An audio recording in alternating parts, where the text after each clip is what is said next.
I would like to end with with a story first, and then talk about one other organization that I'm very, very proud to be a part of. It's a story of a friend of mine. He wasn't a friend when I first met him, but he became a very good friend because we were both on the same mission over in Southeast Asia. An F-4 pilot that was shot down, and when he got shot down, he got pretty badly mangled. Broken shoulder, back was giving him problems. To make it short, it took 6 operations to put him back together again. He's on the ground.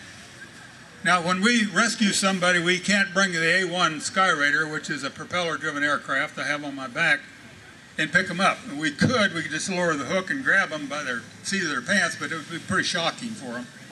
So instead, we have these great big old helicopters that we use, the HH-53s. And on board, they had, in addition to a couple of gunners and a flight engineer, they had a pararescueman.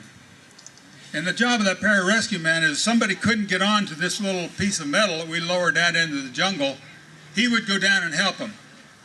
And we had this situation where he couldn't get on the penetrator. He just didn't have any strength in his arms and the legs to do so. So we sent a pararescueman down.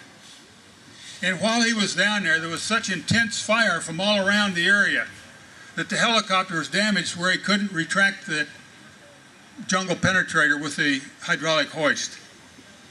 So he said, cut the cable. Took him out. We brought another helicopter in. And as he's down there, they're calling off the gunfire to me as I'm circling with one other A-1. And we could actually see the people trying to get in and capture them.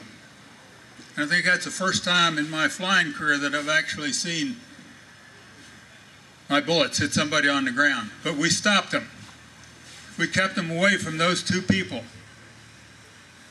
And that pararescue man was able to save that man's life. He was willing to go down on a penetrator knowing that he may not get back out again. But Chuck was that kind of guy, and that's the kind of guy we have throughout the military. From World War I, World War II, Korea, Vietnam, Iraq, and Afghanistan, we believe in each other.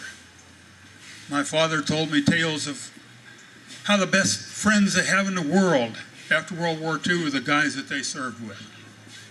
The same thing happened in Korea, Vietnam, Iraq, and Afghanistan. You have that band of brothers that become so close to you that they're almost like part of your body. They're part of your living being. And that's why I salute those veterans. The one other organization I would like to tell you about is the Youth Town. You saw some of